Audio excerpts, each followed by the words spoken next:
First results are being projected in Canada, where a snap election is being held to determine who will become the country's next Prime Minister. Polls have closed in the Atlantic region, and in just a short while from now, they will close across Canada. And like the United Kingdom, Canada has a first-past-the-post electoral system. What exactly does this mean? Let me break it down for you. The candidate who gets the most votes in each electoral district or riding wins that seat and becomes an MP. The share of votes doesn't have to be a majority, it just has to be one more vote than the second-place candidate. So under the system, a party can actually secure the most seats in the House of Commons without receiving the most votes across the whole country, which is exactly what happened in the last election. You see, back in 2021, the Liberals finished as the largest party by winning 47% of the seats, ahead of the Conservatives on 35%. In fact, what exactly are the key issues that Canada is basing this election on? You must note that the polls this time are seen as the most important election in a generation. It is one of the world's most prosperous nations and America's closest ally and trading partner. And Canada has found itself in recent months unexpectedly in the crosshairs of US President Donald Trump, targeted with tariffs and annexation threats as well. But the country has also seen many of its national accomplishments in regard to the economy and social issues slip, including higher costs of living, higher unemployment, tighter immigration laws, as we've been covering extensively on NDTV, rising housing costs, as well as a surge in homelessness and substance abuse. Many of these problems, not just in Canada, but in other advanced economies, were actually exacerbated by the pandemic, but Canadians are blaming a decade of Liberal Party rule under Justin Trudeau for the country's woes.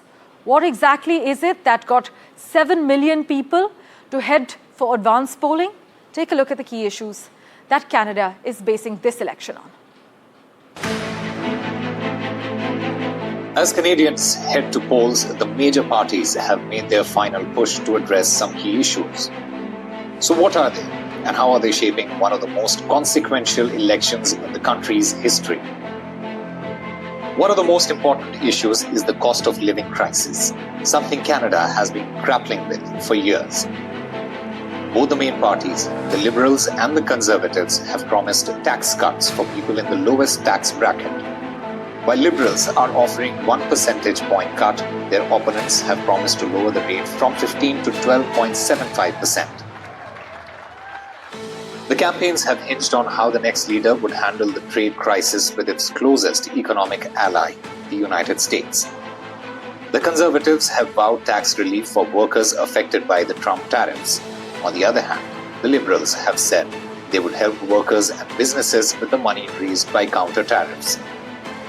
Another issue affecting millions is skyrocketing home prices.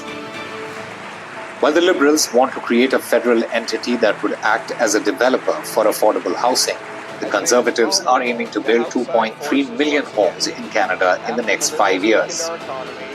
With primarily these issues in mind, Canadians will decide who leads their country through some troubled times.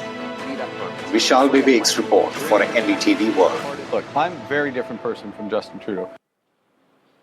And let's quickly get in a view, the vantage point from Washington at the moment with Nick Harper, who joins us live. Nick, take us through what's happening from Washington's lens. Is there a tilt towards Mark Carney or Pierre Poilievre? What's the latest?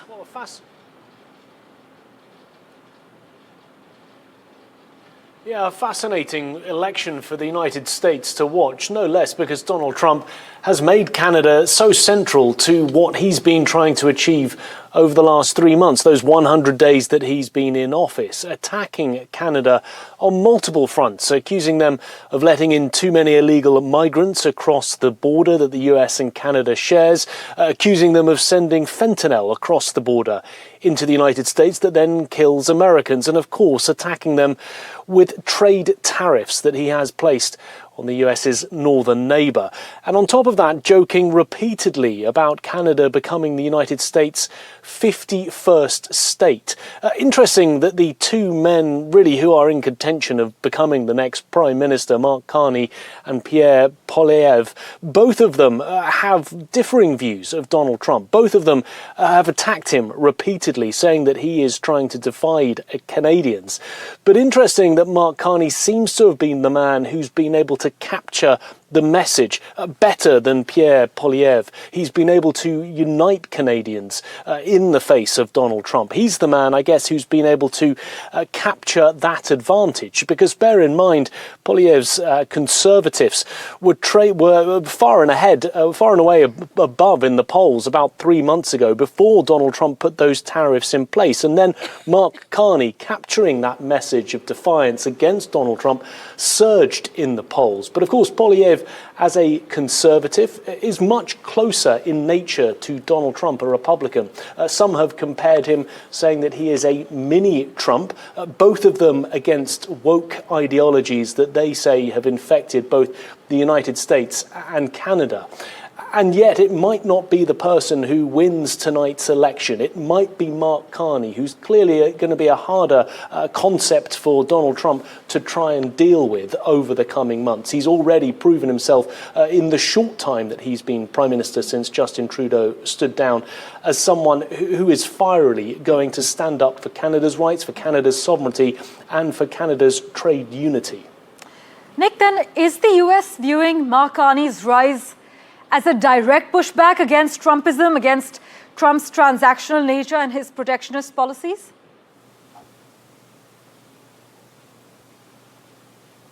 Well, I think if Mark Carney wins tonight, there could be a question mark as to whether that could have happened if it was not for Donald Trump.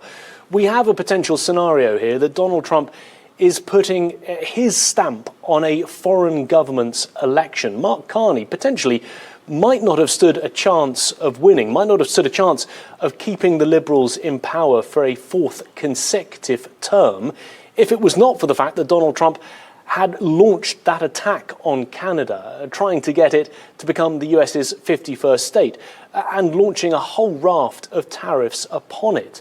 Pierre Poilievre with the Conservatives were in such a strong position because the country was disgruntled. They were unhappy with Justin Trudeau. They were unhappy of 10 years of him in power, with the Liberals fronting the country, and the Conservatives were saying it was time for change. However, when Donald Trump launched his tariff attacks, Pierre Poilievre didn't pivot to the moment in a way that Mark Carney did. Poilievre was continuing to push the idea that it was time to push the Liberals out, whereas Mark Carney was trying to unite Canadians around the threat of Donald Trump. And I think by capturing that better than the Conservatives were able to do, I think put Carney in a much stronger position. So Donald Trump, it could be argued, has potentially had a direct result on this election, especially if Carney is the victor tonight.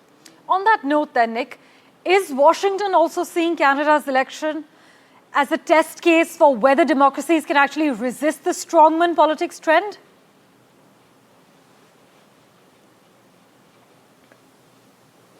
Well, potentially, yes. And I think Donald Trump has made it very clear that he is involved in Canada, that he wants to be more closely involved in Canada. We'll find out later on tonight whether or not Canadians feel that Donald Trump is the central issue, because as we heard just a moment ago, there are a whole raft of domestic issues that Canadians care very strongly about. Everything from taxation to housing, even to climate change. It just so happens that Donald Trump has, in some respects, infected the election, becoming a dominant issue. We'll have to wait and see whether Canadians have decided that they are going to try and stand up to that strong man in politics, to stand up to the person that they feel is threatening their sovereignty.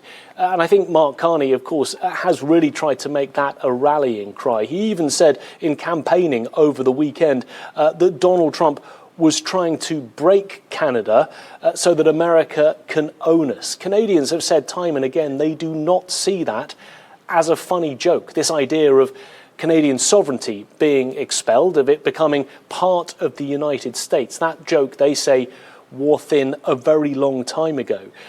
And they, of course, have seen that surge in nationalistic spirit, something that Mark Carney has managed to capitalise on, and I guess in part, therefore, helped by Donald Trump and the rhetoric that he has been putting out against Canada.